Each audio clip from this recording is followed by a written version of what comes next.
இன்றைய மன்னா ஆதியாகமும் 39வது அதிகாரம் 5வது வசனம். ஆதியாகமும் 39:5. அவனை தன் வீட்டுக்கும் தனக்குண்டான எல்லாவற்றுக்கும் விசாரணைக்காரனா ஆக்கினது முதற்கொண்டு கர்த்தர் யோசேப்பு நிமித்தம் அந்த எகிப்தியன் வீட்டை ஆசீர்வதித்தார்.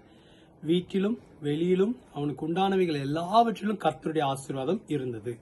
நேற்றைய தினத்துல பார்த்தோம் எப்படி அவன் அந்த வீட்டுக்கு அதிபதியா இருந்தவன் யோசேப்பின் கரத்துல எல்லா பொறுப்புகளை கொடுத்தான். இங்க இந்த வசனம் சொல்லுகிறது, அது முதற்கொண்டு கர்த்தர் யோசேப்பின் நிமித்தம் அந்த எகிப்தியன் வீட்டை ஆசீர்வதித்தாராம். கர்த்தருடைய ஆசீர்வாதம் அந்த மனுஷனுக்கு இறங்கி வந்தது. உங்களை உயர்த்தும் போது, உங்களுக்கு ஒரு மனுஷன் தயை செய்யும் போது, உங்கள் நிமித்தம் அல்லது உங்களுக்கு தயை செய்கிற நிமித்தம் அந்த மனுஷனுக்கு ஒரு ஆசீர்வாதம் வரும்.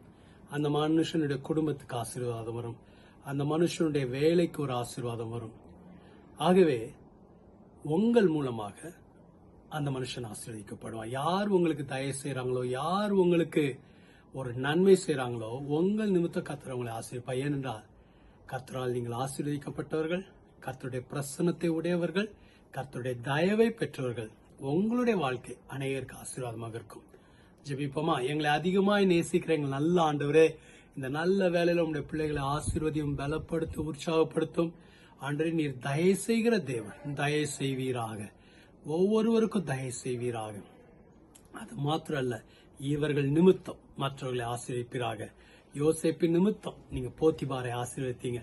அதே போல இவர்கள் நிமித்தம் இவங்க அலுவலகத்தில் இருக்கிற எஜமான்களை ஆசீர்வதியும்.